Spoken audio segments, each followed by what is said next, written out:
शुरू। आज मेरा क्लास का टॉपिक है बट्टा, जिसको इंग्लिश में कहते हैं डिस्काउंट। बट्टा को हम लोग छूट भी कहते हैं। बट्टा का दूसरा नाम क्या है? छूट या डिस्काउंट। कभी भी हम कोई चीज़ खरीदने के लिए जाते हैं तो उसमें जो दाम लिखा हुआ होता है उससे कम में मिल जाते हैं। जो लिखा हुआ दाम होता है उसको हम लोग कहते हैं सूची मूल्य। सूची मूल्य या इसका दूसरा नाम है अंकित मूल्य। अंकित मूल्य। तो कभी भी किसी वस्तु पर जो बट्टा दिया जाता है वो याद रखना है, या तो सूची मूल्य पर या अंकित मूल्य पर। बट्टा किस पर मिलता है? या सूची मूल्य या अंकित मूल्य। ठीक है।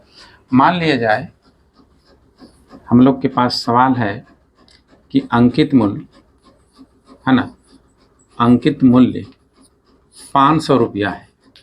ठीक है ना।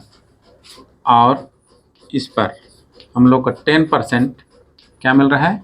बट्टा दिया जाता है। 10% बट्टा दिया जाता है तो वस्तु हमको कितना में मिलेगा, उसका विक्रय मूल्य क्या होगा। ठीक है। तो सीधी सी है कि जो बट्टा मिलेगा 10% का उसको निकालेंगे। पहले हम लोग बट्टा निकालेंगे। हम लोग कितना? 500 का कितना परसेंट? 10%। 10% बट्टा निकाले तो काट दिए, है ना। 5 10 जा 50 हुआ। 50 रुपया हमको डिस्काउंट मिल गया, छूट मिल गया। तो वस्तु का जो विक्रय मूल्य होगा, है ना, क्या मूल्य? विक्रय मूल्य। विक्रय मूल्य कितना हो जाएगा? तो 500 रुपया जो हम लोग को सूची मूल्य था उसमें 50 रुपया कम हमको देना होगा। 450 रुपया हम लोग का क्या हो जाएगा? विक्रय मूल्य हो जाएगा। ठीक है, क्लियर हो गया। इसी तरह से मान लिया जाए किसी वस्तु का अंकित मूल्य, एक दूसरा सवाल लेते हैं हम लोग का। 1000 रुपया है जिस पर ना ये अंकित मूल्य, कौन मूल्य? अंकित मूल्य पर क्रमिक बट्टा मिलता है ना। क्रमिक बट्टा मतलब लगातार, है ना। पहले मिलेगा 20%, फिर मिलेगा 10%। क्रमिक बट्टा मिलता है, क्रमिक बट्टा। तो उसका जो विक्रय मूल्य होगा क्या होगा? विक्रय मूल्य उसका कितना होगा? ठीक है। तो क्रमिक बट्टा मतलब हुआ पहले दुकानदार जो है 20% दिया, बिक्री नहीं बढ़ा, फिर बिक्री बढ़ा 10% फिर दे दिया। ठीक है। तो इस वस्तु का विक्रय मूल्य क्या होगा, कितना में हमको मिलेगा। तो पहला बट्टा निकालेंगे हम। क्या बट्टा निकालेंगे? पहला बट्टा। पहला बट्टा कितना परसेंट है? पहला बट्टा हम लोग का है कितना परसेंट? 20%। तो हम लोग का किसका निकलेगा? 1000 का 20% होगा। 1000 का 20%, 20/100 ना। डबल जीरो कट जाएगा तो 20 को 10 से गुना करेंगे, 200 हम लोग का छूट मिल गया, बट्टा मिल गया। तो हम लोग का जो क्या हो जाएगा? विक्रय मूल्य। क्या मूल्य? विक्रय मूल्य। विक्रय मूल्य होगा हम लोग का इसके लिए 1000 में से हम 200 को क्या कर देंगे? माइनस कर देंगे। तो हम लोग का कितना होगा? 800 होगा। लेकिन फिर दूसरा बट्टा मिल रहा है तो दूसरा बट्टा 10% का जो मिलेगा, 10% का जो बट्टा मिलेगा वो इस पर नहीं मिलेगा, वो किस पर मिलेगा? 800 पर मिलेगा, है ना। तब हम दूसरा बट्टा निकालेंगे। क्या निकालेंगे? दूसरा बट्टा निकालेंगे। पहला बट्टा निकाले हम तो वस्तु हमको कितना मिला? 800 में मिला। अब हम दूसरा बट्टा निकालेंगे, है ना। दूसरा बट्टा। दूसरा बट्टा जो होगा हम लोग का लास्ट में घटा देने पर कितना हुआ था? 800। 800 का दूसरा बट्टा कितना परसेंट? 10%। 10% ये काट दिए तो कितना हो जाएगा? 80 रुपया का बट्टा मिला। ठीक है। तो फिर 80 रुपया ये 800 में फिर दूसरा बट्टा को घटा देंगे हम लोग तो कितना होगा?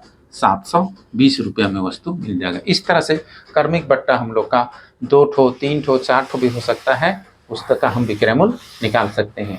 मान लिया जाए कि आप सवाल और लेते हैं। 1000 रुपया अंकित मूल्य है। अंकित मूल्य कितना है? 1000 रुपया। और क्रमिक बट्टा, क्रमिक बट्टा, क्रमिक बट्टा हम लोग का है 20%, 10%, 5%। क्या परसेंट रहेगा?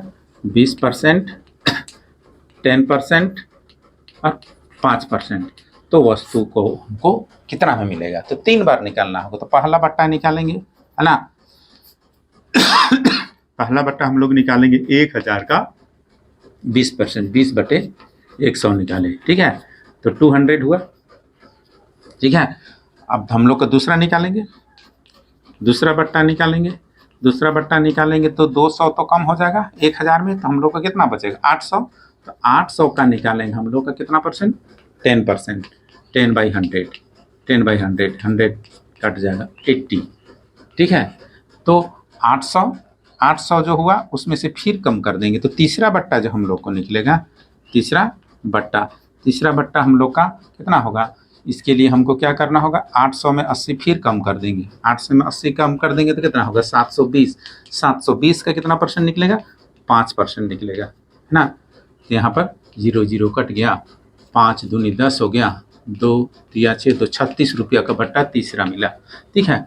तो पहला बट्टा 1000 पर मिला 200, दूसरा बट्टा 800 पर मिला 80, तीसरा बट्टा 720, तो टोटल बट्टा कितना हो गया, तीनों को हम लोग को जोड़ देना होगा। तो कितना हो गया 6 हो गया, और 8 और 3 11, 8 3 11 हो गया, 2 316 रुपया का टोटल हम लोग को छूट मिल गया, है ना। तो कितना में वस्तु को हमको प्राप्त होगा, विक्रय मूल्य कितना होगा, उसको जानने के लिए टोटल अंकित मूल्य जो है, अंकित मूल्य कितना है शुरू वाला 1000, 1000 में टोटल बट्टा जो मिला 316, इसको क्या कर देंगे हम लोग, घटा देंगे। तो 10 में 6 4 होगा, 9 बाकी रहा, 9 में 1 8 होगा, 9 में 3 6 होगा, तो वस्तु हम लोग को कितना मिलेगा। इस तरह से हम लोग क्रमिक बट्टा 2 3 4 का हम लोग निकाल सकते हैं कुल बट्टा, और उसका विक्रय मूल्य ज्ञात कर सकते हैं। उम्मीद करता हूँ ये बट्टा से हम लोग विक्रय मूल्य या क्रय मूल्य निकालना पता लोग को चल गया होगा, ठीक है। आज के वीडियो में बस इतना ही, और इसी तरह का वीडियो आप लोग को चाहिए तो मैं आप लोग से रिक्वेस्ट करता हूँ मेरे वीडियो को सब्सक्राइब कर लेंगे और लाइक और कमेंट ज़रूर करेंगे। Thank you.